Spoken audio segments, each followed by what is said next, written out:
All right, what's up, everyone? Welcome to Lowco Pigskin Live. I'm Jeremy Orr hosting things tonight until a couple of the guys roll in. So if this is a bit of some shaky production, I apologize. Um, but I'm trying my best to keep you updated with what's going on tonight with Friday Night Lights around the Lowco. So for starters, the schedule for tonight is Buford at Greenwood, Andrew Jackson at Bluffton, Colleton County at Woodland, Hilton Head at James Island, West Ashley at May River, Hampton County at Allendale Fairfax, Hardyville at Well Branch, Risden at East Clarendon, Battery Creek at John Paul II, HHCA at Bethesda Academy, St. John's Christians at Buford Academy, Clarendon Hall at Patrick Henry Academy, and then Colleton Prep at Thomas Hayward.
So it is overtime at the tank. We got first win. Patrick Henry wins 29-27. Rylan Brunson gets the pick to steal that game. He also scored 4 of the touchdowns for Patrick Henry in the win.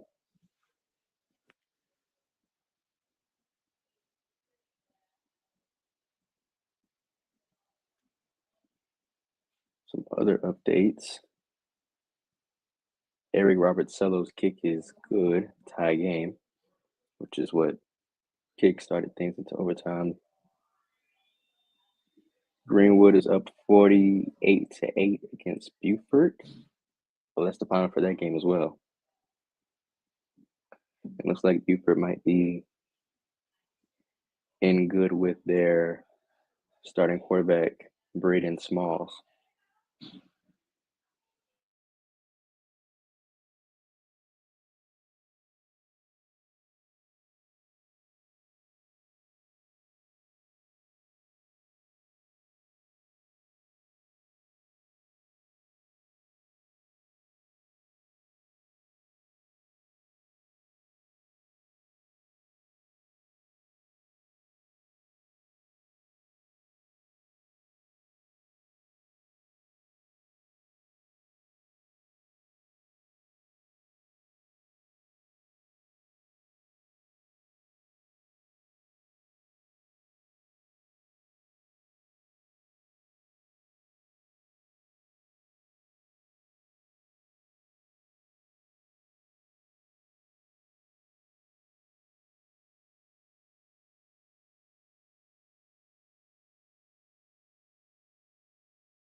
Well, What's up, Wes? uh, how's it going, Jeremy? Heartbreak here at the tank. A tough loss. The Maver Sharks, they fall 31 to 30 in overtime after forcing OT with a field goal, 36-yarder with seconds to go. The Sharks score on their possession, but the missed PAT proves to be the difference as Anthony Coleman, who had a terrific game for the West Ashley Wildcats, scores on one play, and then the all-important extra point was good for the Wildcats. They win it 31 to 30. Unfortunate loss for the Sharks, but quite an effort. I think all things considered for this Maver team, you have to be optimistic about the way they played, the way they rallied, and the way they fought. Certainly, you would have loved to win the game, but still, lots of optimism tonight if you're a Maver Sharks fan. All right, what else is going on? Jeremy, I can't hear you very well. I'm on my way out of the stadium, and I cannot hear you very well. Not sure if you can hear me, but I can hear you. I will. I think it's just because it's still pretty loud over here. But once again, heartbreaking loss for the Sharks. 31 to 30, your final. West Ashley wins it in overtime, and what was another tremendous match between these two teams. And I like the way Andrew Johnson played in the backfield. I mean, just another tremendous game. Extremely powerful runner, and I thought he held his own and competed well against the tough West Ashley defense. You have to be encouraged just by the way maybe we continued to fight and pick up chunks of yardage, and then that clutch field goal to give them a chance. Unfortunately, you hate to see it end that way by missing an extra point. I think the debate could be had on whether the Sharks should have gone for two, just based on the way they run their offense. Because I think, in my opinion, what Maver does very well is just the offensive line pushing the pile forward and those quick strike running plays. I, I I wouldn't have been surprised if they had gone for two instead of kicking the PAT. So it's hindsight's 2020 in that situation. But all things considered, you have to be encouraged. You have to be really encouraged by the effort from May River, and you learn from the mistakes, and you put yourself in contention late. You brought it to overtime against a very good 5A team. So you have to be very excited for what this team can do come and reach and play after a solid effort here tonight.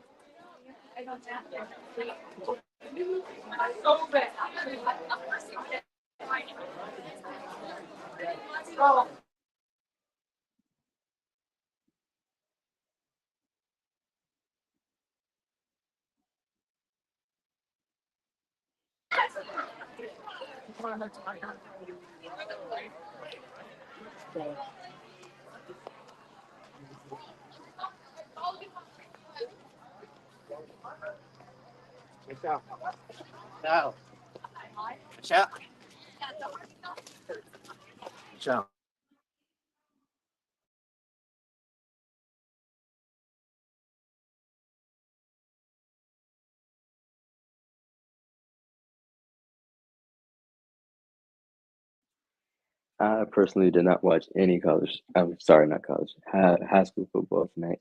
Okay, I I can I can am hear you now, just Jeremy. It was just I think it may have just been really loud over here. Did you hear what I was saying about the Maver game? I'm not sure if you caught that, but tremendous game. I think the Sharks did a I lot of heard things everything you well. said. So Yeah, I love the way they battled late because you talk about the defensive stand they made to give themselves possession and went on to tie the game.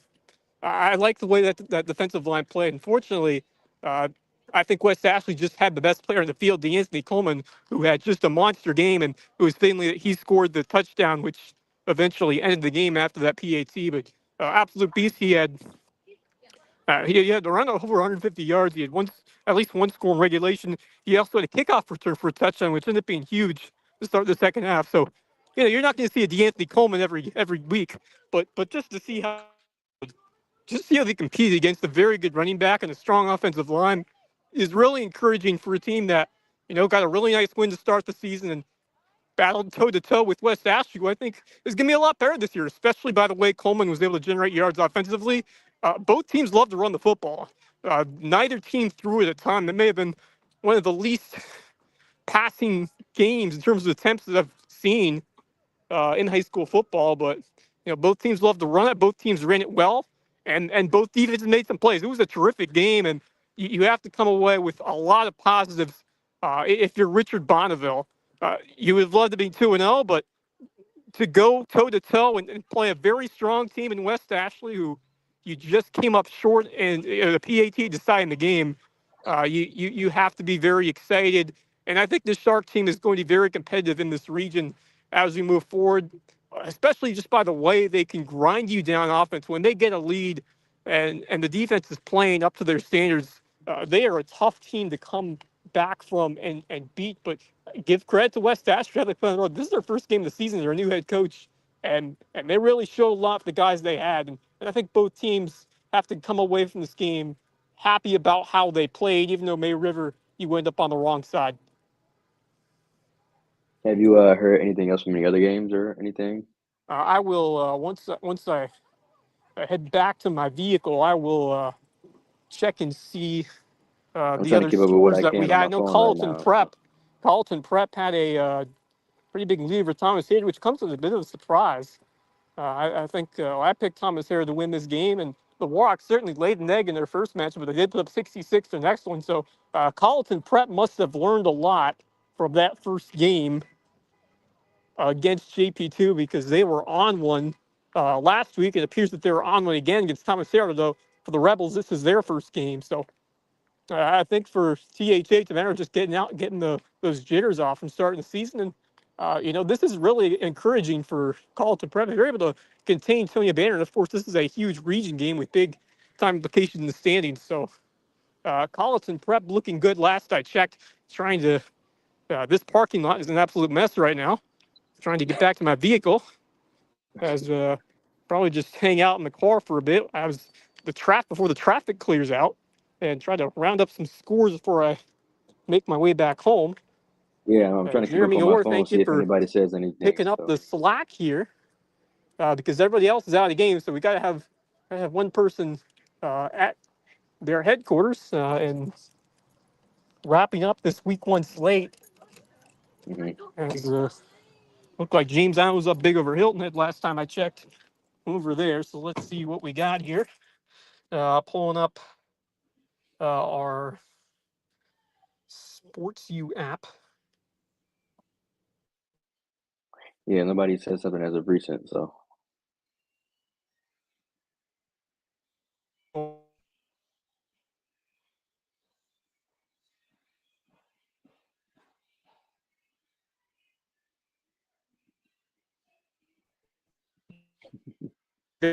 Uh, 27.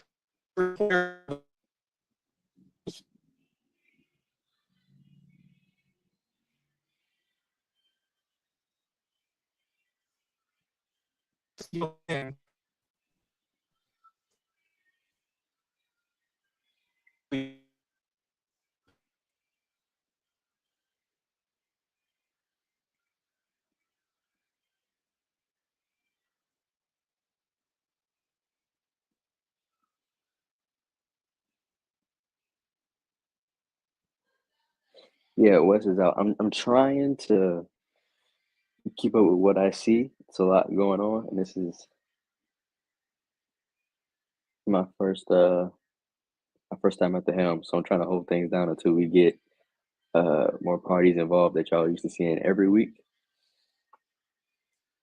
Oh, there's JJ.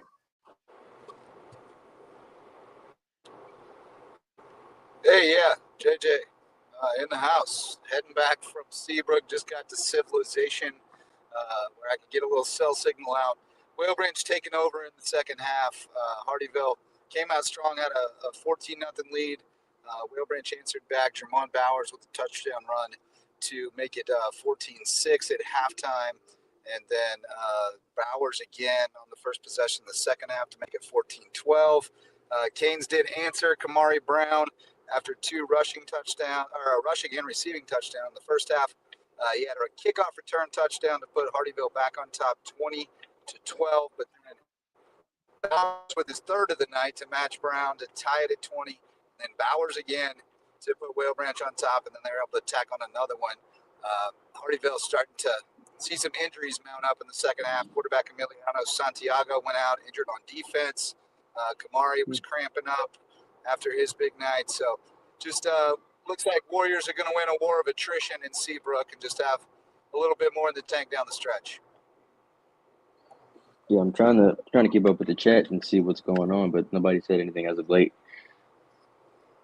Yeah, we're getting late in games for sure.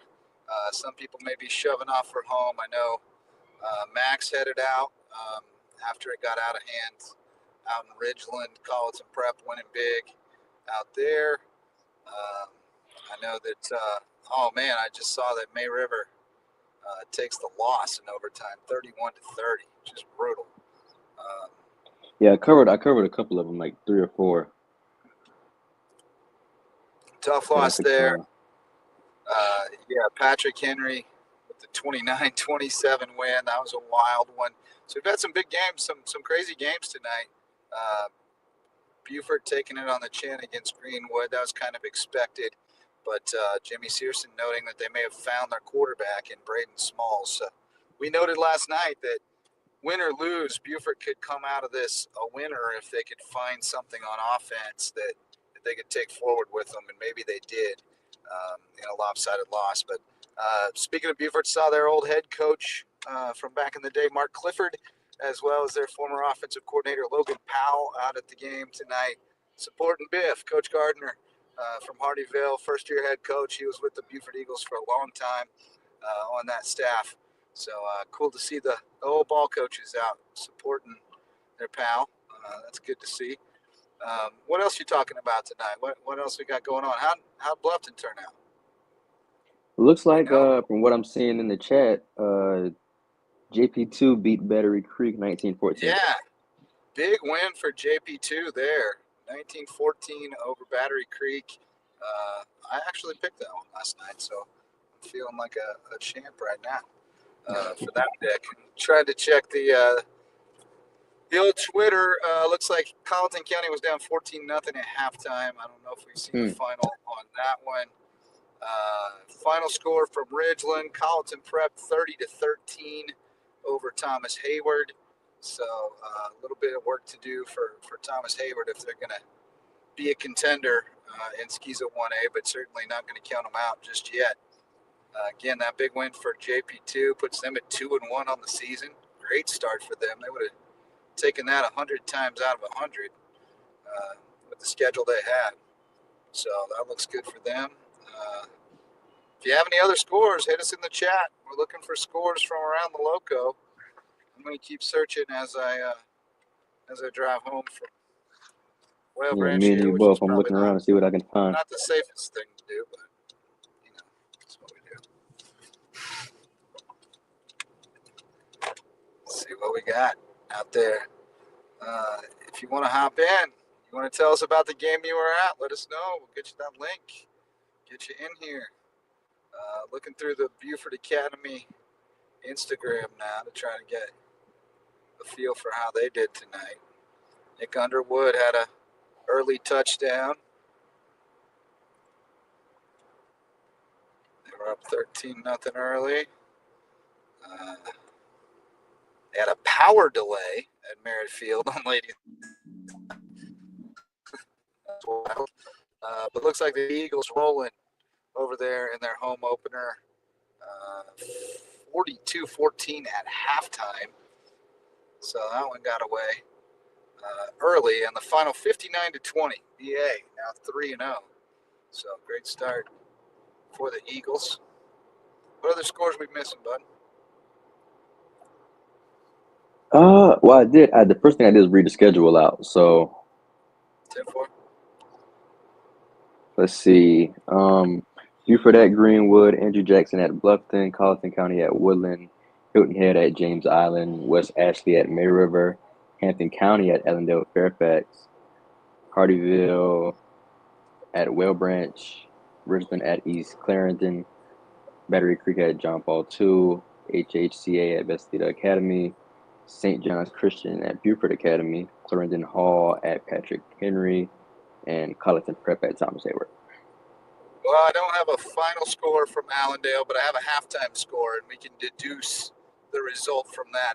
Hampton was up 48-0 at halftime against Allendale, so that one going about the way we expected. Okay, home team. Okay, Canes. Canes take care of business. It's the not quite the alma mater.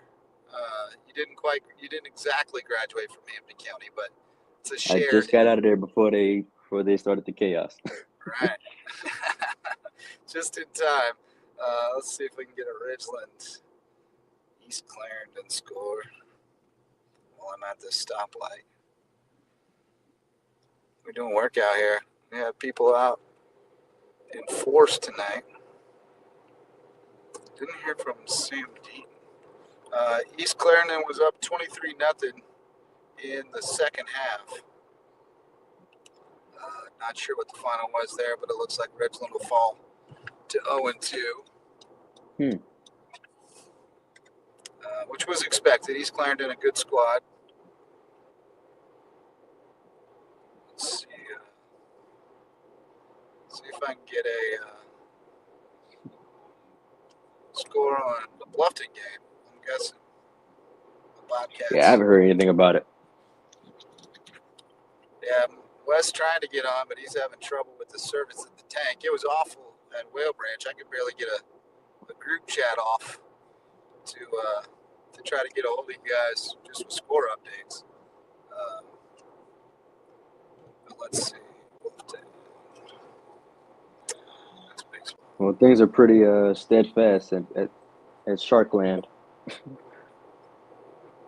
Yeah.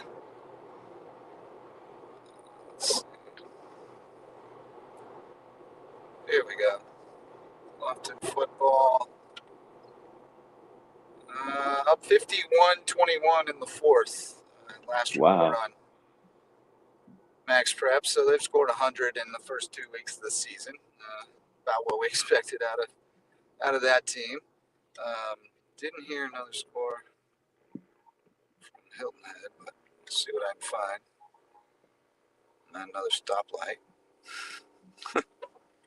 What did you think the game of the week was going to be? I kind of had. I thought Hardyville Whale Branch would be a really good one, and I thought May River had a chance to be really good, and it was. Hardyville game was really good too until the fourth quarter. It started to get away. But it was tight. You know, it was 20-20 going to the fourth quarter, so it was a good battle. And then the JP2 Battery Creek game sounded like it was a really good one. Last report from the Hilton Head game, it was 31-8 James Island late in the third. So that's, again, sort of what we expected. We thought that Hilton Head would keep it a little closer than last year. And it's going to be about the same margin, but they are on the board this one. So let's see. Going down through them, Buford taking in 4A, Buford with the loss, Hilton Head the loss, Bluffton the big win. Colleton was down 14-0 at half. I'm not sure we have a final from that one. And then, let's get him in. Ray Alonso would like to hop in, so we're going to get him the link and get him in to tell us about the Battery Creek game. Someone said, what's JJ's take on the new hands-free law? New hands-free law, yeah. My take is not tonight. I'm trying to track down scores. I'm well versed in this. Nobody give up my location. But the job's got to be done, right? So there's Wes. I think he's trying to get in. The people are waiting. Let him in. I let him in. I think he's trying to come in. We'll try to get Ray in here as well. And Max was on his way back to the crib from Ridgeland, so he should be able to join us shortly with the report from We might have a full house tonight. Eventually, this is kind of how it goes on these Friday nights. You don't know what time games are going to end. So you kind of at the mercy. And, that May River game was in overtime. We still had 4 minutes left in the third quarter at Whale Branch when they said that was in overtime. So, it is what it is. But we're trying to bring you all the scores in real time as fast as we can and get to the bottom of who did what. Lowco Pigskin Live. Jeremy jumping into the fire and run the show tonight. We appreciate you, Bo. Of course. This is fun, man. Looks like Ray Alonzo ready to join us now. Coming in hot There he from is. the JP2 Battery Creek game. What's going on? Hey guys, how's it going? Not too bad. Going. Pretty busy this week, huh? So we had a pretty good game.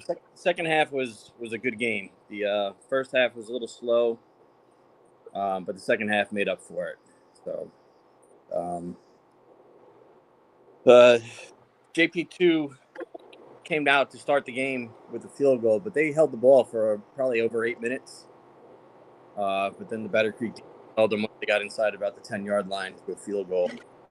And then right before the half for Battery Creek, they had a long drive also themselves to make it a 6-3 game because they missed the 2-point conversion also.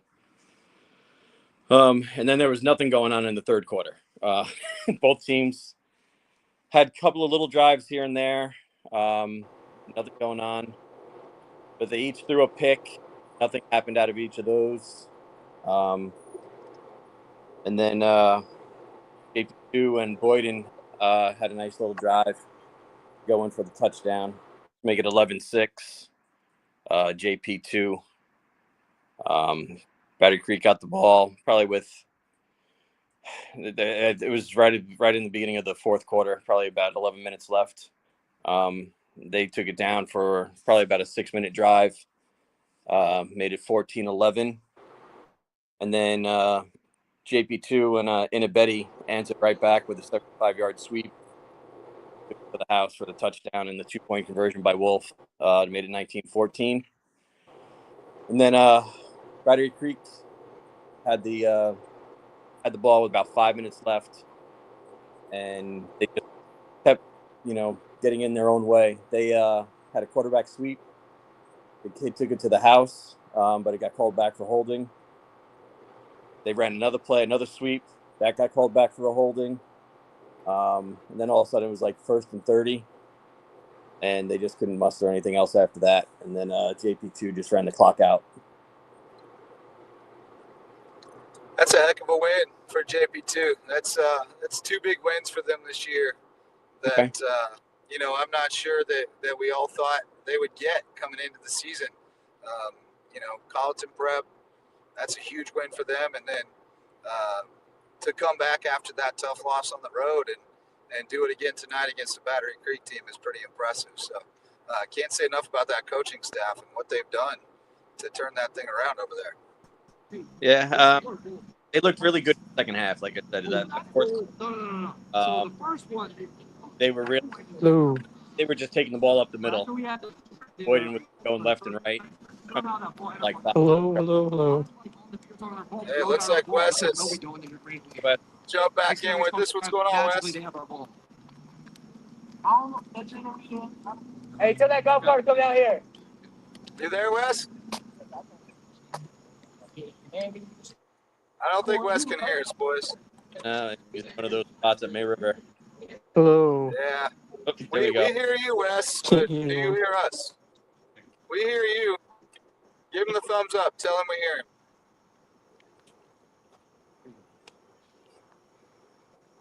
We hear you, Wes. Cannot hear Yeah, he's anyone. not there. Uh, All right. Failed effort with Wes, but we'll get him Well, on he'll a be little bit back for like later. the 4th or 5th time, I'm sure, surely. Soon. Yeah, he's struggling with the cell service out there at May River. We got to work on this broadband service in South Carolina, all right? Yeah, too many dead spots out. Especially around our Yeah, schools, man. We need that service out there. Yeah. But good to see Jaden and Abinet with another big game for them. He's a talented young player, man. He's small right now as a freshman, but but the Well, skills, the tools are absolutely there, and you can see the way he's going to develop over the years. yeah, he took it around the corner and then he was gone. I mean, nobody was close to getting him. Yeah, he's electric. They've got some weapons over there, and it sounds like their offensive line did a pretty good job holding up against some big guys in the trenches for Battery Creek. They definitely did. Battery Creek got in the back once or twice during the game. That was about it. Like I said, they had their best run up the middle, except for the. But everything went between the guards. They were gassed 5-6 yards out. Nice. Good stuff. Any standouts for Creek? I know you know some of those guys from school. Yeah, you know what? Their quarterback is only a sophomore. I didn't realize that. But he's got some wheels on him, and he's got some athletic ability. I think if they can get their line right, I think he can do some things for them. 2-4-10-4. So what are you thinking about this gig, going out and covering games on Friday night? I like it. I told you when we had talked about it a little bit before. I liked going with Tim out to the games just to watch them. When the kids were in school, we go to see the May River games when they were home. But once they went on the road, it was like, oh well, nothing going on. And then when I was going out with Tim last year, and just seeing all the talent in the area, what I like, because a lot of times you just hear a couple names here and there, but by doing this, I get to see a lot of the different players, the different coaches, and what they're doing out there, and it's great. Yeah, man. Well, we appreciate you very much for chipping in and helping us do the best we can to cover everybody in the Lowco on Friday night. So thanks so much, man. Feel free to hang in here and chat ball with us for a while. But if you need to get going, just say so, and we'll let you out. But anything jumping out at you that you've heard about tonight so far as a shocker or anything? I don't know about a shocker, but you had said the Whale Branch team looked pretty good tonight. Yeah, they rallied. Hardyville had them down early, down at halftime, actually down all the way until the fourth quarter, and that was the first time that Whale Branch was able to take the lead. But they wore us down in the fourth quarter. It was 36-20 when I cut out of there, but Canes were dropping like flies to injuries, so it wasn't looking too good for a comeback. Okay.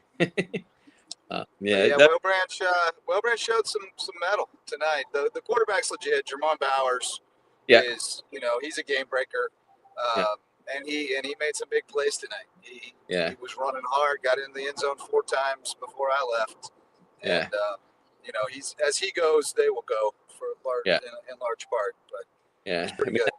It's good for them with that bounce back after last week. Yeah, they didn't look like they had anything going at all last week, so. I guess we could say one hurricane hit and the other one just passed by. Yeah.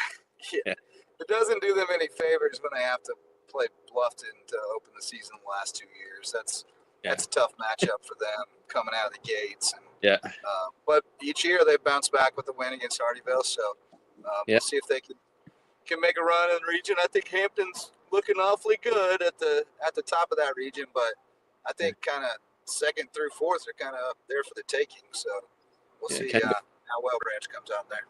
Yeah. And I'm pretty excited to see one of the May River games. I didn't think they'd be able to put up points like they have 2 of these games so far. They're pretty good on offense. They lost a tough one tonight, man. Yeah. You make a 47-yard field goal to send it to overtime, and then you miss an extra point in overtime. That's brutal. But I don't know if it was bad snap, bad hold, bad kick, but that's tough because you can make those. And after you just booted a long one, you think that one's going to be cake. But that's what we love about it. You never know what's going to happen. Right. Tough loss for them, but a good showing. Not a bad showing at all against a good West Ashland team. So. Yeah. Okay. Final from Woodland 20, Colleton 7. So pretty strong effort from the Cougars, but they will come up short against. We just got loud. Yeah. We got you there, Wes? Wes is in the car. Wes is with us. At least we think. Sort of. Wes, we got you, buddy. You there, Wes? Oh no, Wes is gremlin again. Driving on that river road stuff. Yeah, I guess so. We might pop him out until I'm gonna pop him out until he gets settled because that's a little loud. But yeah. Oh, Sam Deaton with a Cornell Warren post-game interview. Let me Okay. see if we can get him in to talk about the game. Bobcats getting the win over there. I don't know the final yet.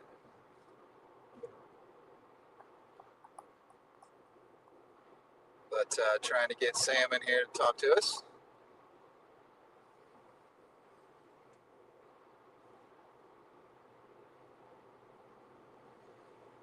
As I make my way back toward home. In violation of the hands-free law. What else we got? So Battery Creek, Hampton, Mill Branch, Hardyville. We did Ridgeland. Hilton Head Christian. We haven't heard anything on Hilton Head Christian yet. Might have to try to track that down here. Yeah. That was going to be an interesting game.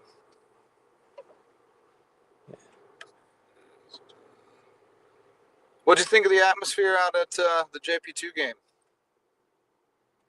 You know what? I haven't been out to that field in quite a few years. So to see the turf down there, it was nice. Yeah. AP2 had a nice turnout. And I tell you what, Battery Creek had a fair showing themselves. Yeah. You know, it's a nice little setup for them. Yeah, it's not bad.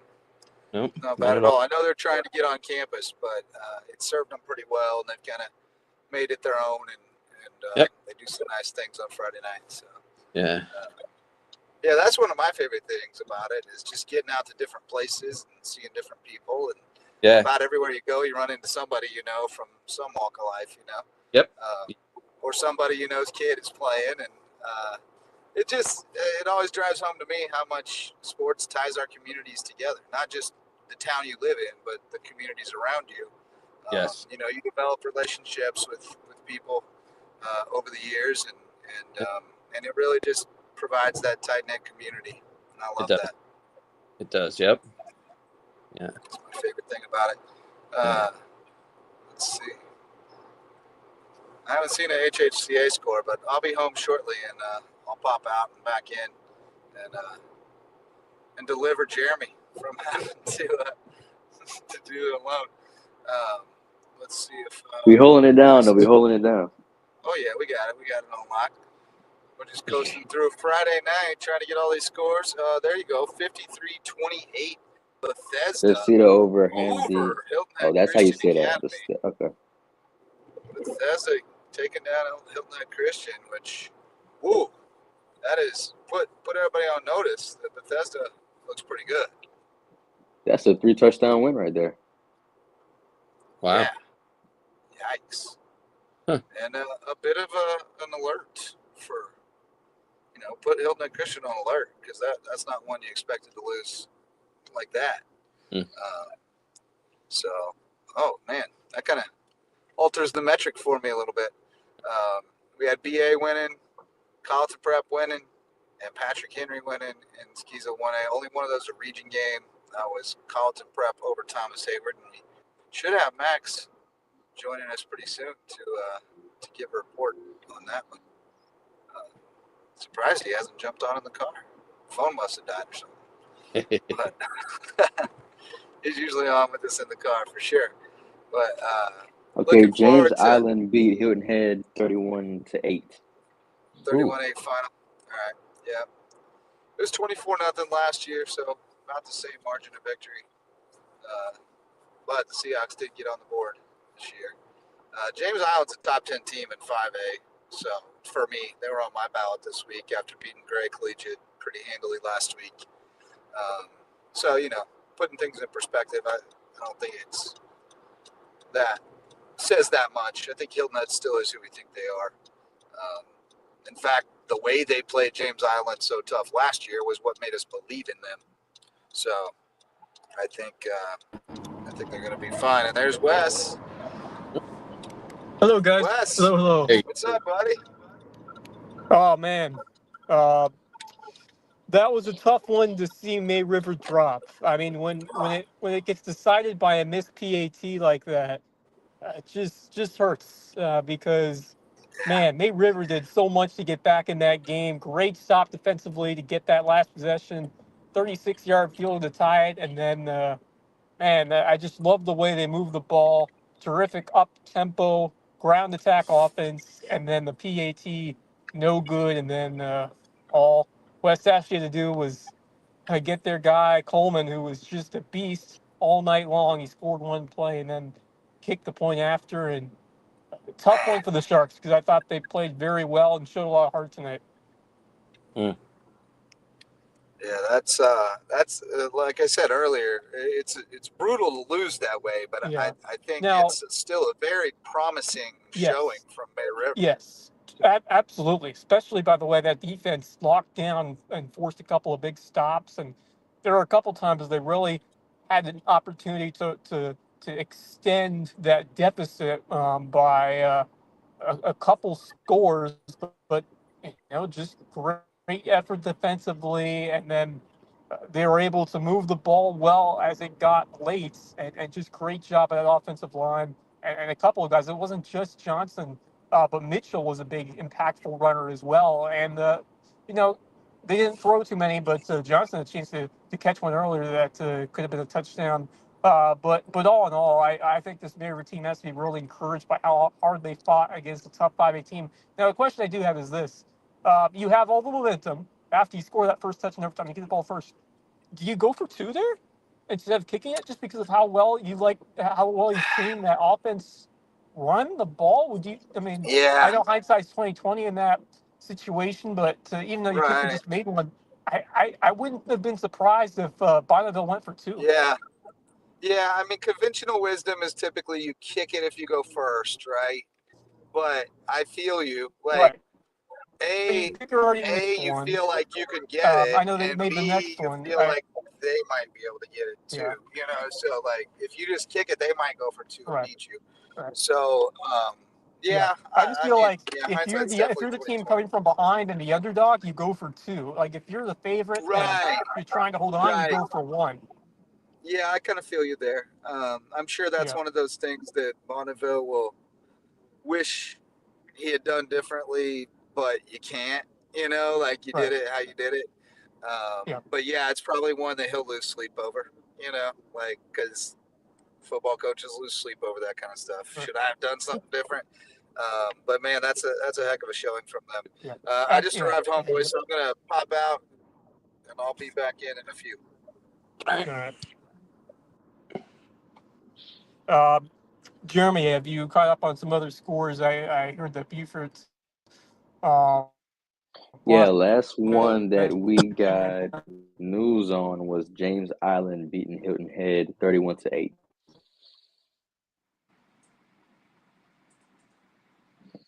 over Hilton Head. Yep.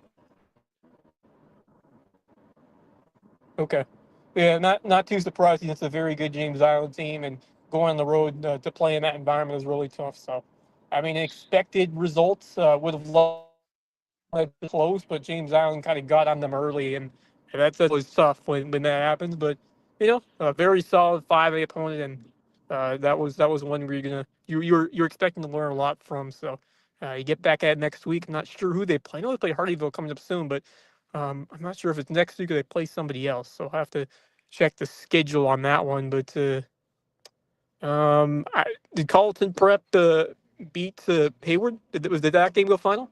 I believe it did, but I'm not. Ray Alonso, have you heard anything on some other They scores? won.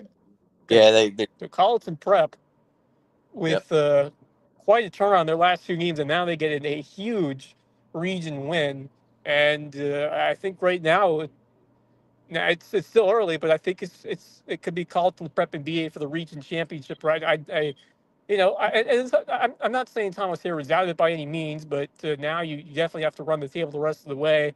Um, the fact that they're able to contain Antonio Banner and play good defense on and the rest of that Thomas Hayward team, Carlton Preps must have learned a lot from that first loss against JB2 because they have been terrific since. They put up Yeah. 66 last week against St. John's Christian, and then they end up dominating for the most part. Thomas Harris, no, for the Rebels, they kind of got dealt a bad hand because this was their first game. They did not play last week. That game against Bethesda was canceled because of weather. So I think Thomas Harris is going to get better. I don't think you can count them out entirely after, even if it was a big game. You can't completely count them out after one game. I think they're going to get better as the year goes on. It's always tough having to, just have that week off after you just stay and you play, and then you got to battle just that. Especially having your first game be a big region game, that's difficult, especially when the other team has played 2 games and it was trending the right way. So just unfortunate for Thomas Thayer, just the way the schedule was dealt for them. But certainly the season is far from over in terms of their chances. I think they're going to be a strong squad as the season goes on. It really all comes down to whether they're able to get blocking protection for O'Banner because he's basically the guy that offense runs through. But I think it's more to say this Carlton prep team has turned the corner this year after that loss to JP2. What's up, Max? Yep. What's up, guys? Yeah, actually, I was at that game tonight, and I'll tell you right now, if I'm Thomas Hayward, I'd be a little worried. Just very young team, a lot of mistakes tonight, and to be honest, Carlton Prep locked down Tony O'Banner for most of the game. He had a couple breakaway runs throughout the game, but for the most part, they locked him down in the backfield. So, if you're Thomas Hayward, obviously your first game, a lot to learn from this. But I would say that Thomas Hayward should be worried just because of the region they sit in. A lot of really solid programs. Not even just Carlton Prep, but Buford Academy and Patrick Henry might be there as well. So.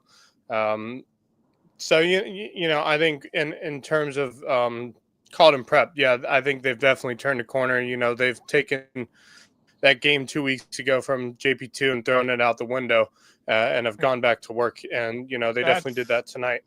That is what great coaches do, and Langdale's a fantastic coach. Sometimes they can get to you that first game. It's a trap game, I guess, in a sense, for a team that thought they would walk in and get a strong, easy win. Not to be the case for JP2, but after that, you turn it around, you flush it, and look where they are now, picking up a monumental region victory. I mean, what a defensive effort! We rarely see it, and even in one of these skis of football, where they're able to contain and take away such an explosive weapon. Because it's rare that we have seen Tony O'Banner shut down to that level. So all the credit in the world to that defensive game plan, to those coaches, to Langdale and his staff, for executing that game plan tonight. Because that's pretty impressive what they're able to do.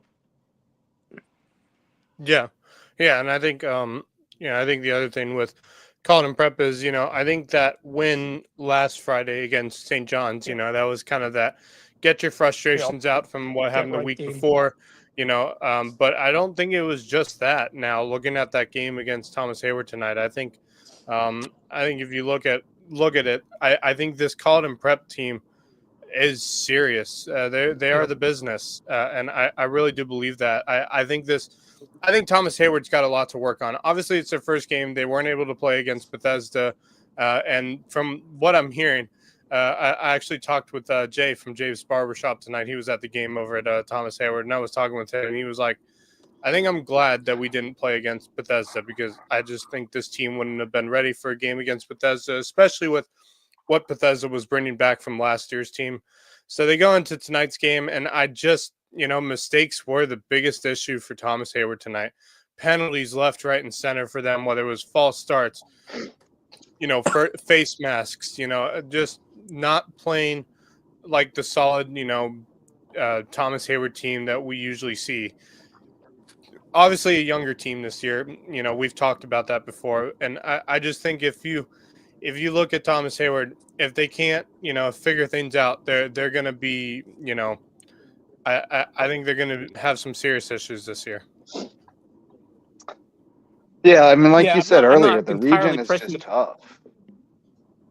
Yeah, I'm with you, Wes. No panic button. No panic button. But I'm not hitting the panic button yet. No, absolutely not. But I think No. if Thomas Hayward continues to play like they did tonight, at some point I will have to touch and hit that panic button. They won't though. They'll get better. I hope that's not the case, because the other thing is they got some players around Tonio Banner. They just have to get them going so that it's not just Tonio Banner. And I think he was dealing with an injury tonight. I think that was the other thing. I could tell he was not 100% tonight. So he was definitely dealing with something tonight. I just couldn't tell what it was. So, yeah. I'm trying to get our scores rounded up here, all of them. But because there's a lot. There is a lot. A lot of games going on tonight. And a lot of texts coming in on the group meet or the sports U tonight. And I would get them in waves out in Seabrook because every once in a while your phone get a little service and get a whole bunch of updates all at once. So I'm trying to get them all collected. I know who won all the games, I think, but Max, what did you think about HHCA apparently taking a pretty good L at Bethesda? Oh, I didn't even see that score yet, so I had no idea. Well, we had it in the comments here from our good friend Rayleigh Creative, Plain Rayleigh, 53-28 Bethesda, according to Max Preps, which is put everybody on notice that. Well, I'll just say this. Watch out who for put Bethesda. Sam in? I didn't know Sam had come in. Yeah, Sam's here, man. What's going on? What's up, buddy? I didn't see you slip in the back door. That's the official Sam Deaton score, joins us. by the way. That's the official score Sam on Deaton Max joins Preps, us. 53. He was 53-28. Sam Deaton's joined us though, and he was What's up, Sam? at the Bobcat Den tonight. What's up? What was the final over there, Sam? 49-21, maybe. Definitely 49 for the Bobcats. We got to know the score, man. That's the most important That's part. the biggest detail. Biggest detail you can get. I'm just kidding. game I'm is the just final kidding. score. I'm just razzing you, but yeah, make sure we get the final score next time for sure. But I know you were concerned about getting that post game interview with Carnell, so we're not going to hold it against you. But big game for the Bobcats, big crowd. How was it for the home opener over there? Moderate crowd. I mean, Bluffton was just kind of on a different level. Aiden and kind of the offense is still kind of working out. Obviously, they put up 49 points, but still definitely trying to, manage all the weapons with, Carnell and Amari. And then they did give up 2 kick returns, but outside of that, they were very locked in defensively, just a run-heavy team. But yeah, I did get mics this time. I had mics, so the audio was not messed up. But yeah. Neil Diamond didn't drown you out this time. No. No, you did a great job in your debut last week, man, covering that HHCA game in the rain. Thank you. No less. That's a brutal assignment, and you excelled. So we appreciate that. Who were the big stars tonight for the Bobcats? Aiden slinging it around a good bit, or Cordell running it? Or who all did it? Yeah, Aiden and Carnell. I know their starting running back is out right now. Okay, Cordell Holly. Yeah, I don't know when he's coming back. So a little limited on the run, but they kind of they really got it going in kind of the final quarters. But yeah, gotcha. Right on, man. Well, the Bobcats are off to a 2-0 start, so I'm sure the vibes are good at school around the team right now. Everybody's excited. Yeah, it's similar to kind of the basketball season last year, I'd say. Just kind of a final ride with a bunch of just really high quality players. Mondays are always fun after wins. Going back to school and seeing the team there after a dub. Yeah, always good vibes. Victory Monday. Yep. How's your swimming season going? You're a star swimmer for the Bobcats. How you doing? Good. We had our first meet Tuesday. Definitely still getting conditioned a little bit, but I think it's pretty region-wise, it's pretty balanced. I think we could, right circumstances, have some success at the region and state meets. Just have to, just the issue is swimming usually it's like club swimming, it's a very long season from like August to March and you're just training up and then you really taper off, shave, suit up. But high school it's really condensed and you have a lot Yeah, of meets in between and you don't really train up as much as you would yeah, during kind of a club season. So it's interesting. It's Yeah, definitely a challenge. it's blink and you miss it. It's like what 5 6 weeks long, and like Yeah. October, early October, they're handing out state championships. It's crazy. Yeah, Yeah. it definitely is. yeah. It goes fast. And you're a senior. This is the Yes, last sir. ride. Yeah, Yes, man. sir. Very nice. So Uh, we know you have big plans after high school. What are your goals right now, or what are you Uh, aiming for? def, definitely aiming to go to Michigan right now. oh, nice. Um, Okay. um, probably gonna if am fortunate to get in, probably majoring in sports management. Fantastic. Maybe minor in communications. Just kind of see. Yeah. And that, folks, is why Sam arrived at our doorstep and offered up his services to get Yeah. some experience in some fields he's interested in, and we're excited to have him aboard and looking forward to getting him more involved as we go forward. But Sam, it's been a pleasure, man, and I look Yeah. forward to seeing your highlights in your interview with Carnell a little bit later on. So All keep right. an Yeah. eye on the How Lowco was it to Sports talk social to him? media for Sam's work. Is he I've we've Oh had him yeah, on a bit, or I've talked to him a bit. Is it fun talking to him in person? He seems like an energetic guy. He gets into it. Yeah, it was really good. I thought it went as good as it could have. Honestly, it was.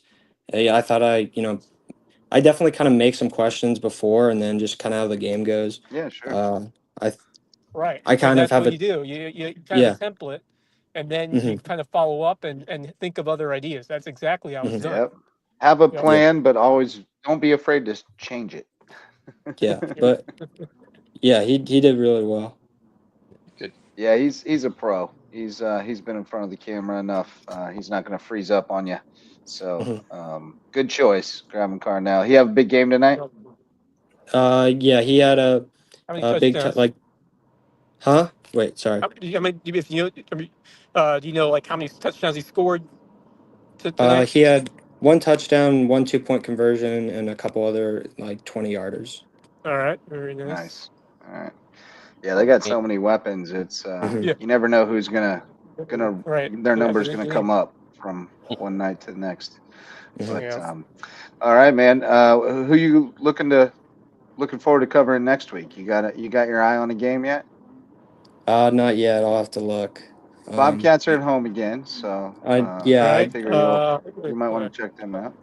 yeah. You Savannah. got Who they play? I was thinking Bluffton.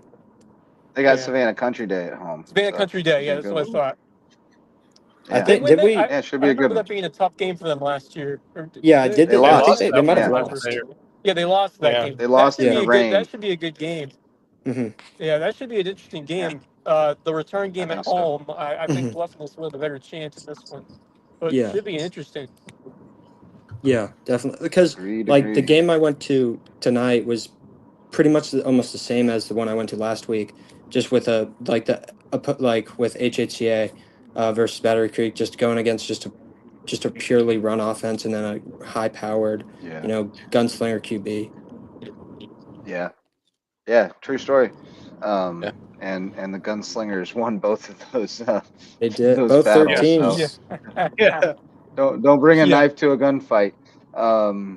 I guess is the moral of the story. But yeah, kind of now that you've seen those guys back to back, I guess it's kind of apples to oranges because McCollum was playing in a monsoon, and we got a beautiful night tonight. But looking at those two guys, they're pretty comparable to me. Aiden McCarthy and Reed McCollum, Yeah. both about the same size and frame. They both have big arms.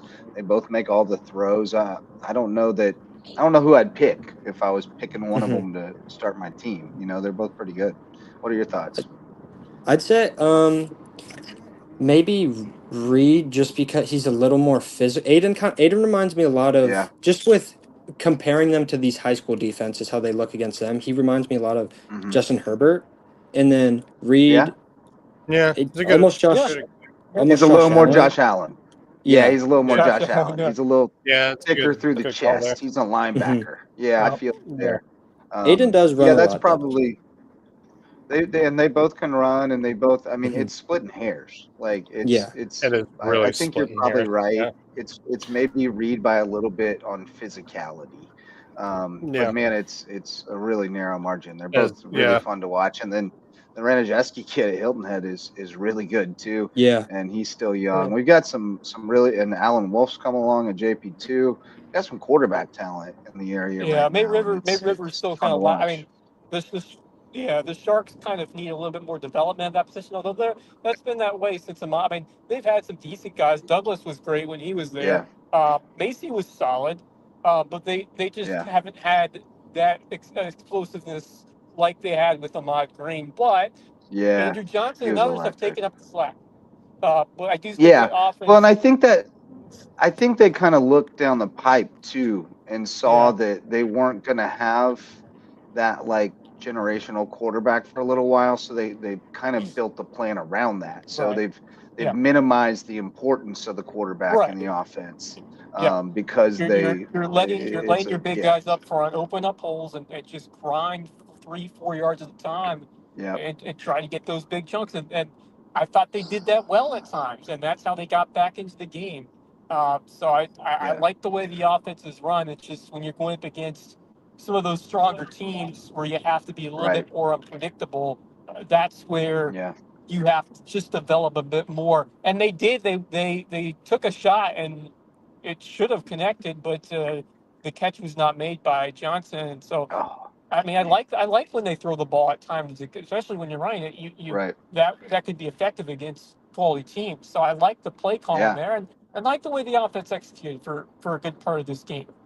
I think it yeah, could be improved, but against the West Ashley team that came in with a solid defense from compared to what like based on what they had last year, I thought they played well on offense, especially there were times where they struggled but made adjustments, and the blocking was excellent late in that ball game. So I'm optimistic about a lot of the factors of this Mayor team, and I think they'll use this loss to empower them going forward and you take all the, I mean, yeah, it's a loss. You take a bunch of positives with you to the next game, and you look back at it, and Bonneville will tell his team that they did a lot of things well.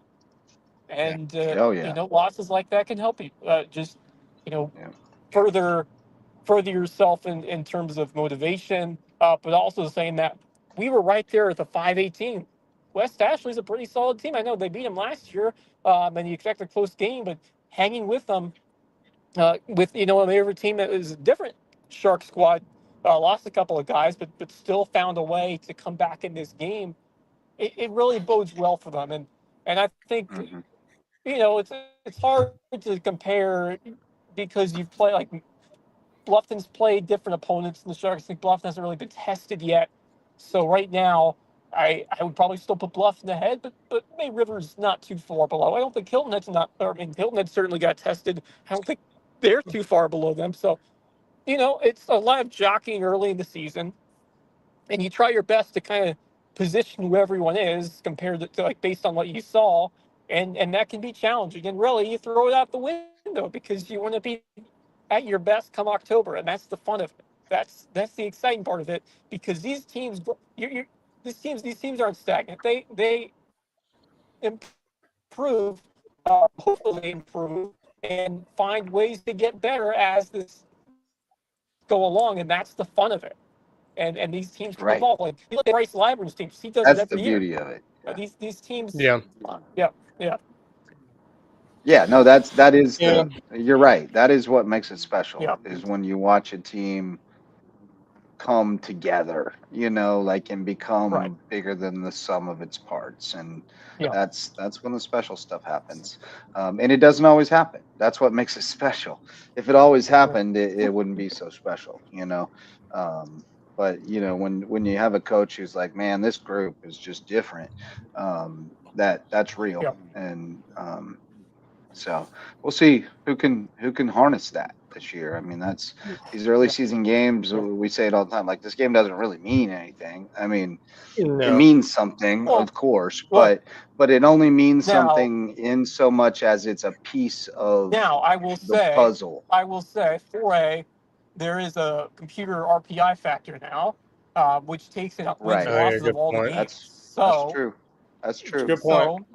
yeah, Very You're good it can right. point. mean something You're if you're right. on the bubble. If you're on the bubble, you never It know. Yeah. could. You're It's right. games. It could mean Yeah, something. yeah. That's a really good point. It's a really good point. Yeah, I kind of Um, forgot about the RPI, to be honest. It's just for Kind it's of just forgot for about a. it. It's not Yeah. 3A, 2A, 1A. High school league. right. High school league is adopted that for 4A. Yeah. So that's Yeah. that's why it makes it fun, because every game could matter. But at the same time, the biggest Right. ones are later. So I Yeah. like Richard Let's Donovan. I like the way he's coaching this team. I like what the staff is doing.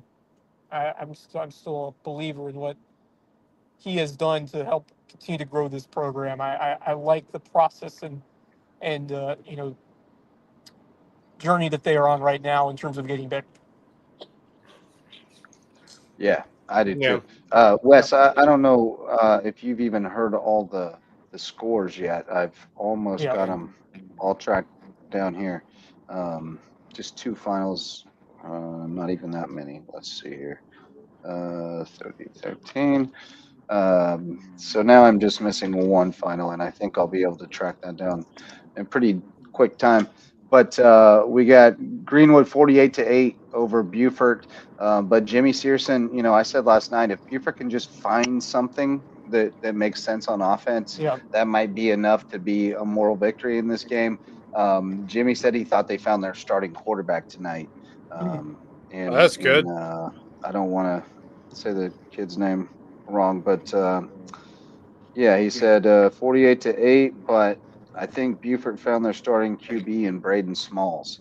So again, that could be enough for this to be an important building block in this Yeah. season for those guys.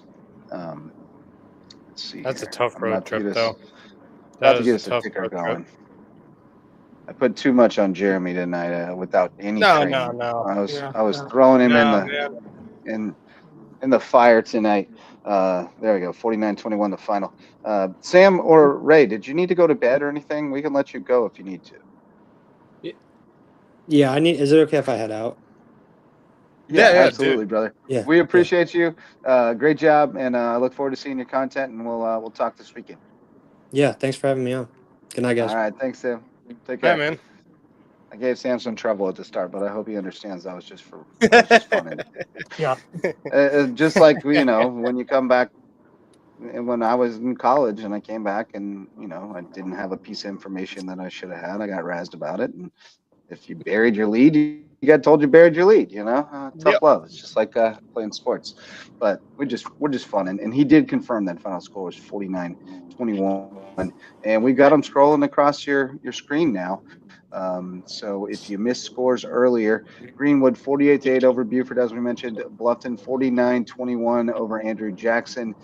Peep the Instagram and Facebook feeds, because Sam will send me that interview later, and we'll get that posted for you, as well as his highlights.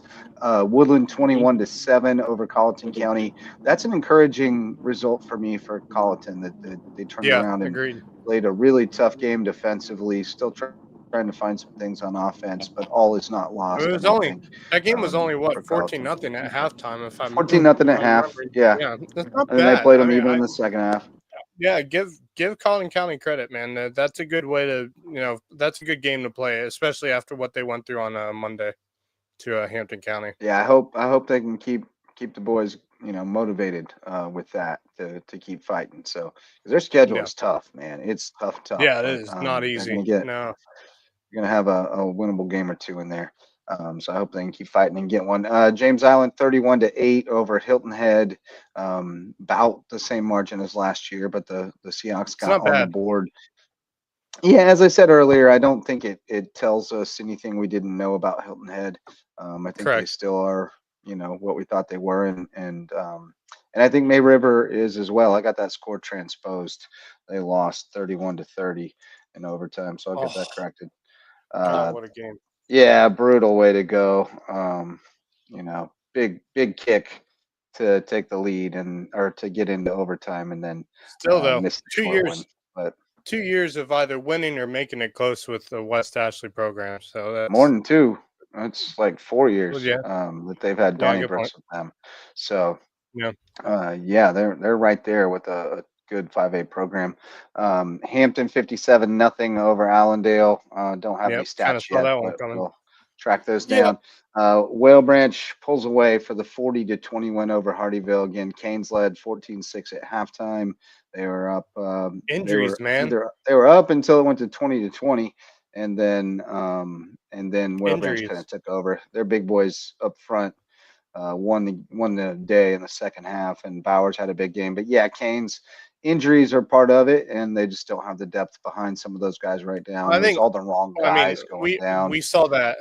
We saw that last week with Bethune Bowman. They were dealing with injuries. Obviously, first game you had cramps here and there, but Yeah, tonight and kind of we continued that way.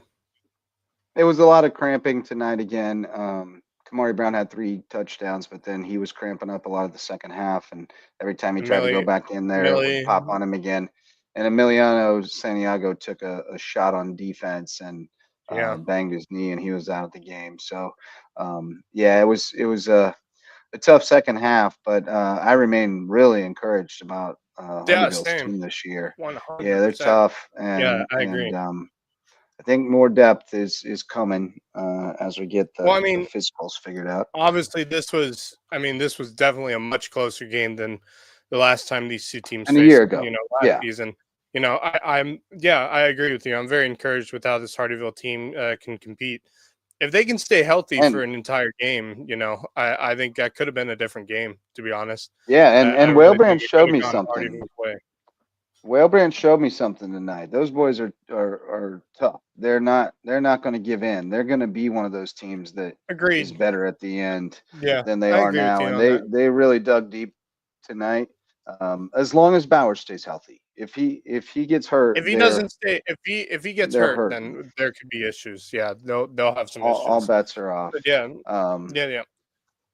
I got one more score now for you. Ridgeland falls 32-0 to East Clarendon. So Jags yet to get on the scoreboard through 2 games. Does not bode well for them. We knew that their defense would be pretty good, but that their offense would take some time, and that's they're taking their so far. Precious time right now. Yeah, they got. I mean, East Clarendon's got a ferocious defense. And, they do. They have a solid program. Agreed. They're no joke. Their defense is really good. And Hardyville will face them next. They come to the Ville. I'm intrigued to see how that goes. Yeah. I'm intrigued to see how that game goes. I know it may go East Clarendon's way, but I want to see what Hardyville can do against East Clarendon compared to what Ridgeland did tonight. And one of the cool things about Hardyville and Ridgeland play very similar non-region schedules, and that's interesting to me because it gives us transitive property opportunities to kind of compare and get an idea. And so now I just kind of want to see how Hardyville stacks up against East Clarendon. I mean, it's going to be a lot's going to depend on health of people. Yeah, and that's the Friday. thing. That is the thing. So it's gonna be tough. Yeah, but, going to be interesting. JP2 with the big win over Battery Creek, 19-14. Jaden and Nabonet with the game-breaking touchdown run. Bethesda beats up on HHCA 53-28. That's a little worrisome for the Eagles. And what's Bethesda 2A now? Put Skis a 2A on notice. Bethesda's legit. I think Bethesda. We've talked briefly about Bethesda being that they didn't lose a lot of players from last season, so they didn't have a lot of turnover. Yeah. Well, they started out on the right foot this time around, but oh my goodness, if I'm Hilton Head Christian, I might be a little bit worried because their upcoming schedule ain't easy. They got JP2 at home, and then you got Hammond, and then Pinewood following it. Like if I'm JP2 game looks real interesting now. It looks interesting now. JP2 hosts Bethesda next week. Oh boy. Yeah, well, if I'm Hilton Head Christian, I'm worried because that upcoming schedule ain't easy. And No. Pinewood Prep is too much of an important game for Hilton Head Christian if they want to actually have a shot, at a region title this year. They got to beat Pinewood Prep. But right now, with how they played tonight, I don't know if they can. Well, I don't know Paduzzi if may they be HHCA is off this week, and that usually means it's retreat week, right? Yes, So it is. Paduzzi may take Work some hard on those bye weeks. take the team on a separate retreat. I wouldn't put it past him, dude. With a game like this, you can bet that Paduzzi ain't gonna be happy this coming week, man. No. He's not gonna be No, a happy sir. camper. But he'll turn the page and he'll cheer on. yeah. Well, I guess Focus JP on probably doesn't. the next game. This is a B8 team that 2 years ago state champions. 1 year ago they lost in the state championship game. Yeah. This is a really good Bethesda team. I mean, you can't really good. Yeah, I mean this is I would certainly. I mean 53-28. You expect Hilton Christian's defense to be a little bit more on point. I feel like that's what I was concerned about. I mean, I would just say this: if I'm Thomas Hayward, I think I dodged a bullet by having that game be canceled from last Friday. To be honest, might be right about that. The other juggernaut kept going. Beaufort Academy 59-20 over St. John's Christian. St. John's Christian has given up a boatload of points. That Beaufort Academy Colin Prep game is looking more and more interesting as each week goes on, man. Oh man! Potential region championship game. Patrick Henry had to squeak one out.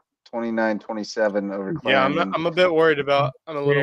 Patrick Henry. A little worried. Victory. Very young. And then the only region game on the slate, Carleton Prep 30, Thomas Hayward 13. We told you about that one. So we got all. By the way, that BA Carleton Prep game is coming up early in the season, September 26th. So just a few weeks away. Looking at next week. At Beaufort Academy. It's at Carleton. The Beaufort Academy Carleton Prep game is in Carleton.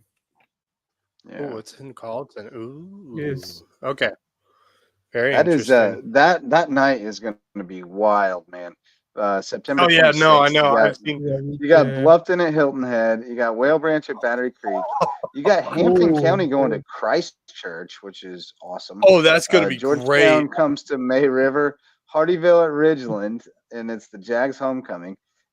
HHCA at Pinewood Prep. JP2 at St. John's Christian, which now looks like a game they can for sure win. Hilton Prep at Dillon. BA at Carleton Prep. Thomas Hayward and Thomas Sumter and Jefferson Davis at Cross Schools. But you got like some serious matchups in there with Bluffton, Hilton Head, Whale Branch, Battery Creek, Hardyville, Ridgeland. Rivalry week is what that is. And BA Carleton Prep. It's like a mid-season rivalry week. Yeah, so mark your calendars for week 5. It's going to be a doozy. I'm trying to think. WHHI, if I'm not mistaken, will be at the Bluffton Hilton Head game for that one. I think that's right. And WSAV as well. They covering that too? Yeah. Okay. Yeah. Well, I will say, looking ahead to next week. Go ahead. Yeah, I was gonna say regarding WHHI, I haven't told many people this. I guess I haven't told you two, but I will be starting to do work. Well, Justin knows, but Wes doesn't. That I'll be doing work for WHHI during their broadcasts as they start their season. So you can definitely find me at that Bluffton Hilton Head game. Actually, I've never been. Now that I'm thinking about it, I have never been to the a Bridge Bluffton Bowl Hilton Head game. No. Oh man, I covered the first one and the first several. I don't think I've ever been to one. It was a whole ordeal for the first one. Amos Hummel, the artist, created this crazy trophy, and it had like 2 hands and the bridge going across. Yeah, I remember they used to display that trophy, but I don't know what happened to it. But then they made another one, and then the Bridge Bowl kind of got overshadowed eventually by the hometown showdown or whatever, the Bluffton Bowl, whatever you want to call it, between Bluffton and Maver. But the Bridge Bowl was the rivalry game in Lowco for a number of years, especially. It's still big. It's still big. Well, we've got a face in the darkness in the green room as Marcus Walsh passengers his way back Hello, from darkness, Whale Branch. my old friend. I've been I've been here for like 5 minutes. Yeah, sorry, How sorry long about were you that. at that game tonight, JJ? I was That's there no, it's all good. until How long were you at that game? I was there until it was 36-20, with like 8 minutes Okay, left I in the figured. game or so. Oh, you're breaking up, Bubba. Breaking up, Breaking up man. badly. Somewhere. It's rough. There we go. It Better. is really rough. Yeah. Where Yeah, is We're the on our cell way. signal is We're on our terrible. way He back, was at but Whale the signal Branch. out there is He was rough. at Whale Branch. yeah, fair enough. Here we go. Terrell Grant threw 2 touchdowns to Sab and ran one in. Jalen Singletary had 3 rushing touchdowns, and y'all know the rest. 57-0. Yeah, Hampton there ain't County. more to say. There ain't more to say on that game because No. I feel like I knew where that game was going. I know Allendale, Well, yeah. is Everybody did. we knew where that one was going to go, but there was no question there. But yeah, I'm intrigued for the next couple games for Hampton County. I have to ask. Oh my! I'm seeing the prep Yeah. got over Thomas Hayward a bit there. How'd Ridgeland do tonight? They were lost blanked, bad. 32-0 by East Clarendon. And East Clarendon comes to I Ville tell you next what. week. So. I tell you what. It took a while, and again for the second straight week at a game that I'm at, there's no points in the first quarter, but Whale Branch can move the football. And Tremont Bowers I tell you, he's a dude. that dude is a beast. And He's a dude. And a couple other guys, Javarian Harris as well. I think I'm saying his first name right. Javion Harris, rather. He's outstanding. Javion. Number 0. He had a Shady. couple of huge plays as well. It could very well be pretty interesting at the game that I'm at next week for WHHI with Whale Branch going on the road, especially with Ridgeland getting that loss tonight. It's gonna be pretty interesting. The Highway 278 Bowl. Yeah. Yeah. I like Whale Branch in that one at first glance. I just I'm not picking it, of course, but I'm right. As long as Bowers is Yeah. healthy, I like Whale Branch in that one, and he looked awfully healthy tonight. He was Yes, he was did. a man. My He was Lord. a man. And he's tough, and like you said, Shady Harris is tough, and that offensive line, they had a tough assignment last week against Bluffton, Yeah, they but did. but they showed They came ready to go. some real mettle in the second half. Well, they took over that game. they fought in the second half. That first quarter. They held Bluffton pretty well in that first quarter. I was and I there think for that. we chalked a lot of that up to Bluffton being sloppy, but I think we maybe undersold how much Whale Branch had to do with that. I think I undersold them a little bit from that first game they had against Bluffton because I did. They can hold their own. Yeah. Credit to that coaching staff, first year head coach, getting the most out of that team against the Artyville squad that I thought showed some great heart and still, a solid effort on the road. But credit to Whale Branch for powering through that and getting a really important first win. That's always a great accomplishment and celebration when you're a head coach, first year head coach, and you get that first win. It's a fun environment when that happens. Yeah. No question about it. Yeah, sure. 100%. Cup's been leaking, Yeah. and I just got wet. No, credit to Whale Branch and credit to Hardyville for playing a tough game tonight as well. Kamari Brown he was a dude. Big night. Yeah, big night. Huge night. Down the end zone. He's got 7 TDs in 2 games. We just got to keep him from cramping up. I'm looking at that Hardyville Richland game more and more now because I just feel as if that game could go down to the wire between those two. I really do.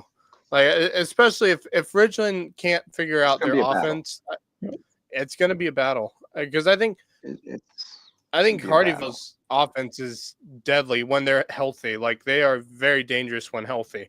When they're not healthy, they can have some serious issues. So I think if they can stay healthy, and not have so many injuries late in the game, I think this Hardyville team, could be really dangerous when it comes to that Ridgeland game. Yeah, I think that game's going to be a good Donnybrook. I'm What do you got, just Marcus? seeing the West Ashley May River score. Yeah, Goodness dude. gracious.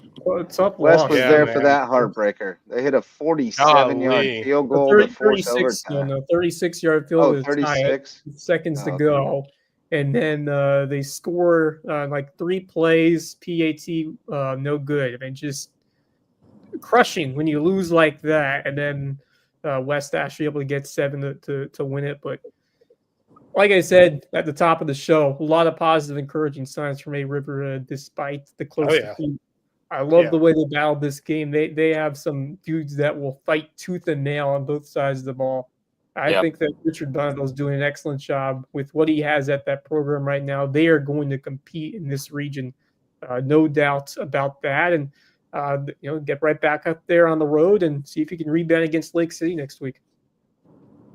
That'll definitely be interesting. One of my best friends from college actually taught after he graduated from Ashland. He moved down to the Myrtle Beach area and taught at Lake City for a little while.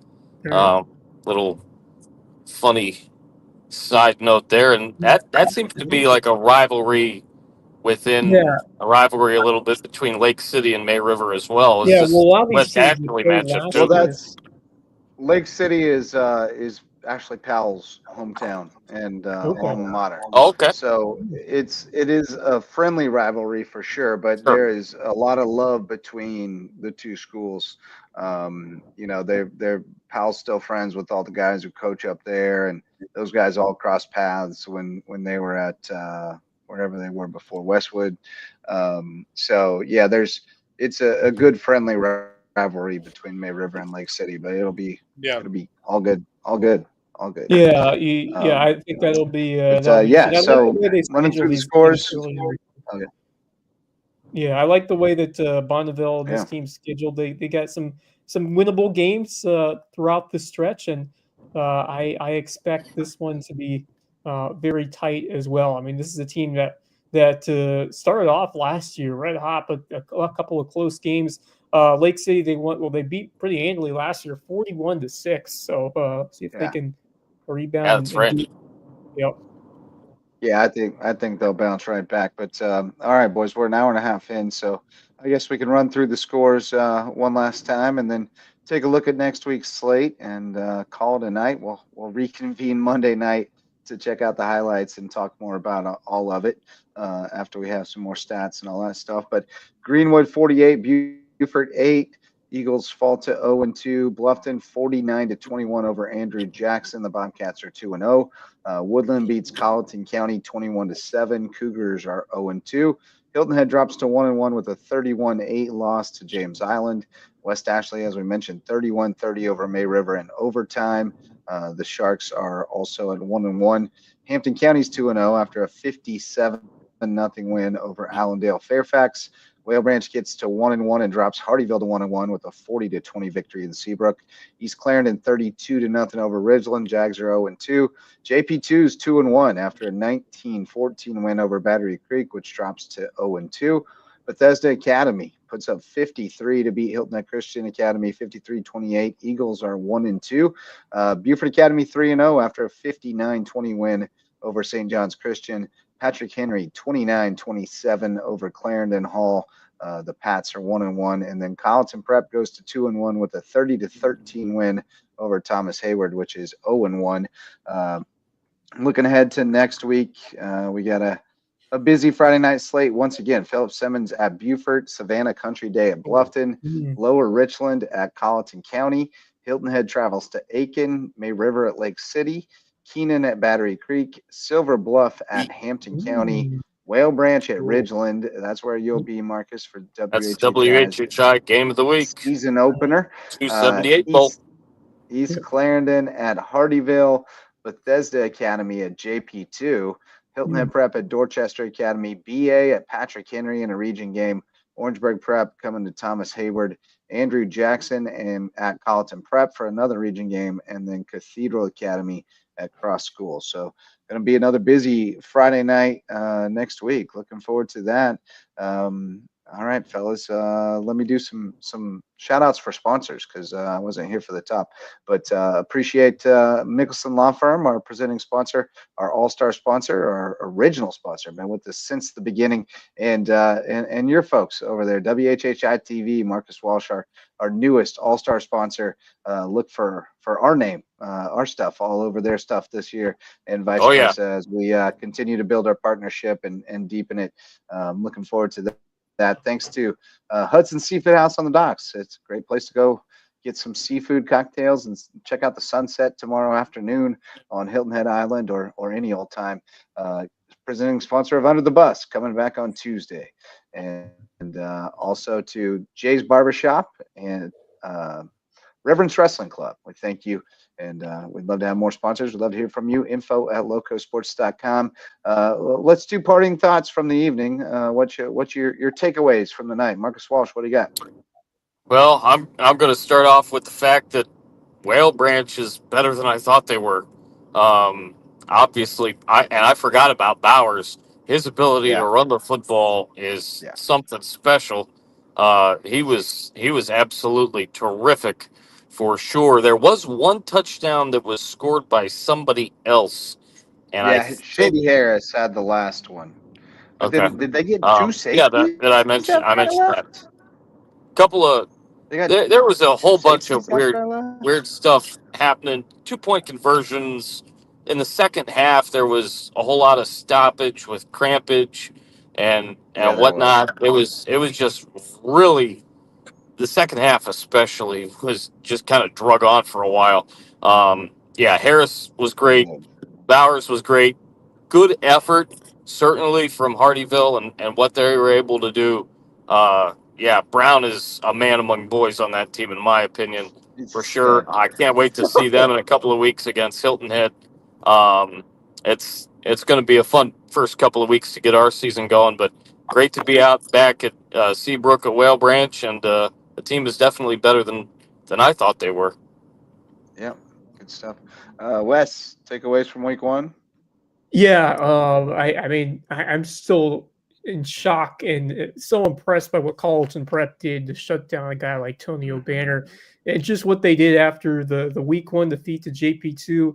I mean, it goes to show two things. I think the JP2 team is much improved, but mostly the way Carleton Prep rebounded and not just excel on offense by putting up 66 the next week, but the way they played defensively against probably the most explosive player in all of Skeeza. You can make the argument for that. And O'Banner, I know it's the Hayward's first game of the year, but man, the Carleton Prep, the way they have rebounded and now have locked in defensively and playing some hard-nosed football on both sides, that is going to be a team that's going to be tough to face as this year goes on. So I think Carleton Prep is looking like right there as a contender alongside Buford Academy and a 1A landscape that is very much evolving.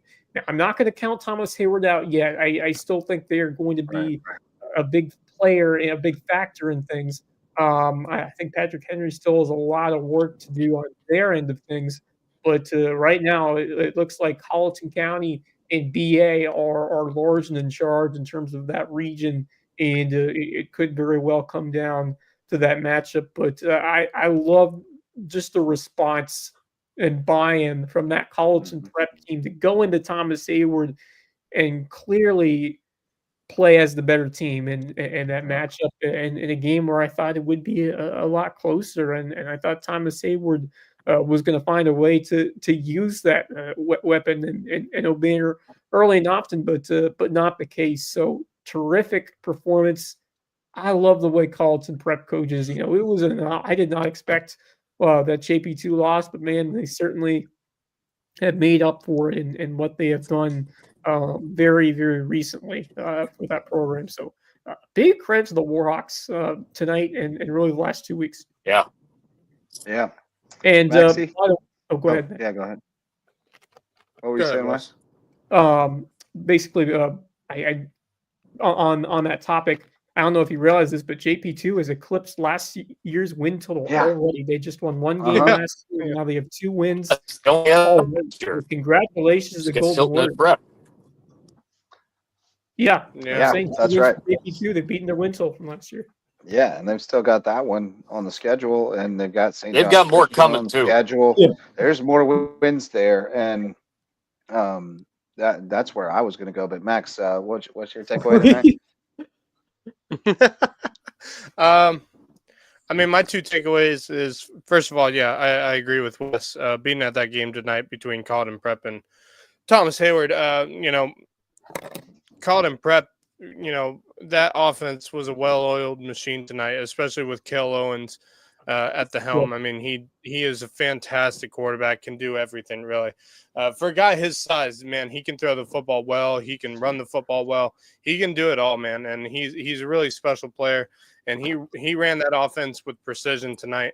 If I'm Thomas Hayward, look, I'm not hitting the panic button yet, but there are a lot of things that need to be worked on before their next game, or they're going to have some serious issues as the season continues if they can't figure some things out. Look, I'm not hitting the panic button yet on them, but I was a little worried. It was their first game, Max. You gotta remember that too. Yeah, I know it's their first. I know it's their first game, but I still think this. Obviously, we've talked to how young this Thomas Hayward team is compared to last year. If I'm Thomas Hayward, look, again, Marcus, I'm not worrying yet, but I'm not hitting the panic button or anything like that. But I would just say, like, there are some things that need to be worked on if I'm Thomas Hayward. And my other takeaway would be Hilton Head Christian's starting to worry me. Especially like that Bethesda Academy team is no joke, clearly. And kind of, I said earlier, I think Thomas Hayward may have dodged a bullet not having to play that game. But if I'm Hilton Head Christian, your upcoming schedule, you have JP2, Hammond, and Pinewood Prep. That stretch is going to determine how your season goes right there. Yeah. I think for them, because if I'm not mistaken, that first JP2 game is a region game, correct? Not an exhibition. The second one is the second one is okay. I think that's why they're the first game. I think they're because that's the way last year. Can't hear him. Second game between the two. You're cutting, Marcus. You're cutting out there. You're cutting out there. Yeah. So it looks like the second one, the first one on the 12th is not a region game, but the one on October the 24th. Okay. Well, that's usually how it goes. It's usually the second one. That's a good thing. Last year I think it was the first one, because if I'm not mistaken, the first game was at Hilton Head Christian last year, right?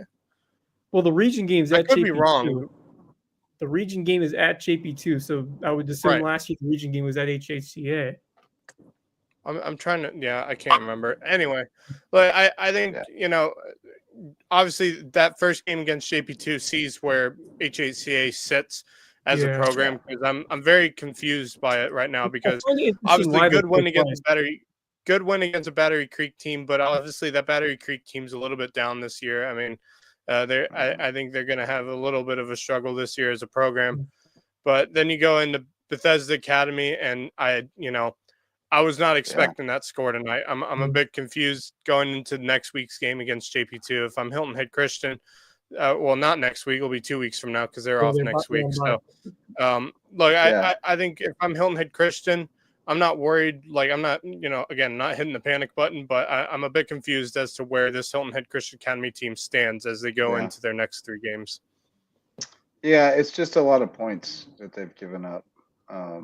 Uncharacteristic from a Ron Peduzzi defense. That's all. It's just predicated on defense first.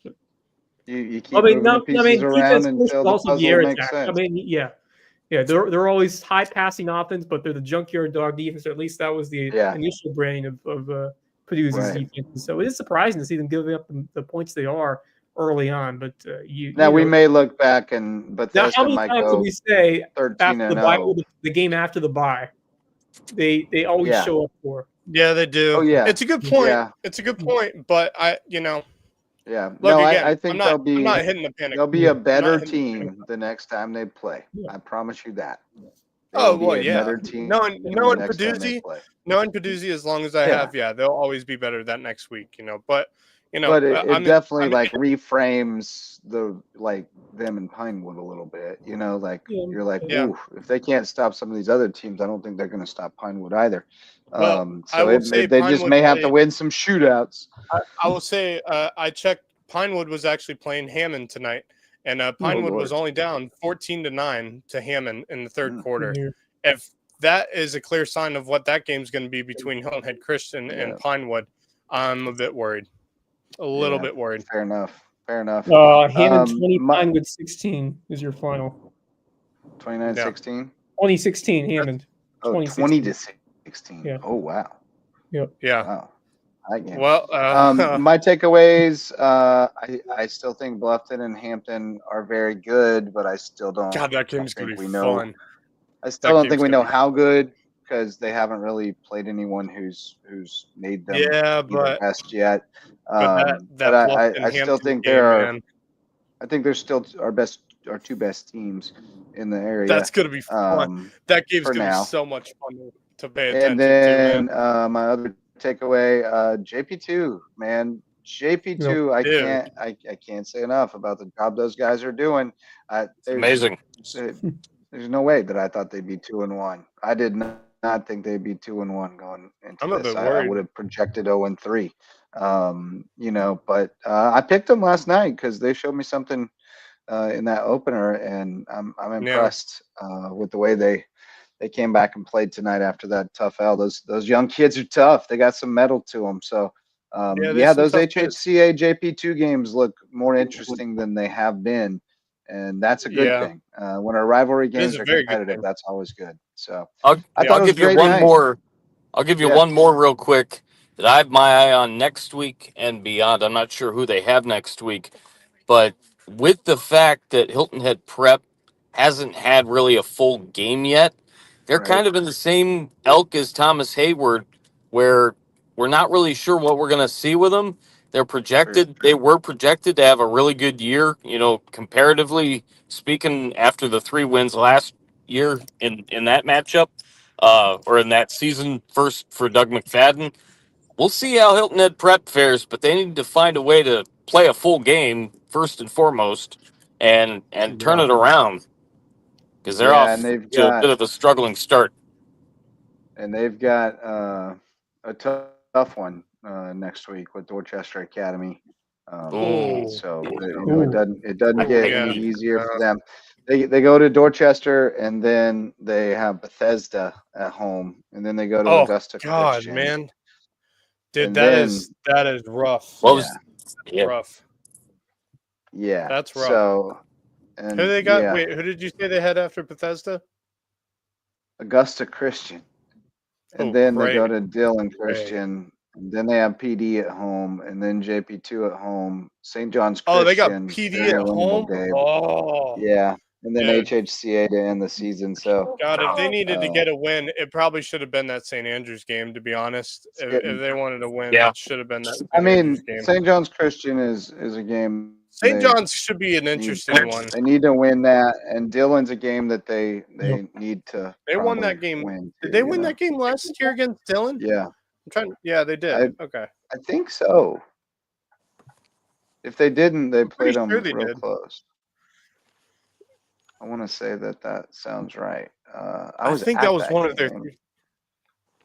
Yeah, they did. 29-8. I was like, I'm pretty sure that I was there.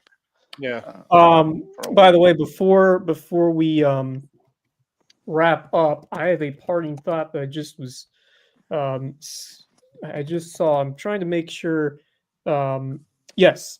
I have a parting thought that I just saw on my feed. My guy, Eric Jones Jr., walk-off home run for the Savannah Bananas. That's my guy. We had him on the show a couple years ago. Friend of the show. Friend of the show. Yeah, man. Yep. Nice. On the Diamond Dudes. Yes. All right, boys. Well, it was a fun night of football in the Loco. Beautiful night out there. Hope you got out to see a game, and thank you for joining us as we rounded it all up. It's always a good time. We'll have more organized thoughts on Monday after we sift through the stats and the highlights and check out all that stuff. But we'll get that to you on Monday on the Lowco Sports Lowdown. probably aiming for a 9 p.m. start if everything goes well, so we can get to bed at a decent hour.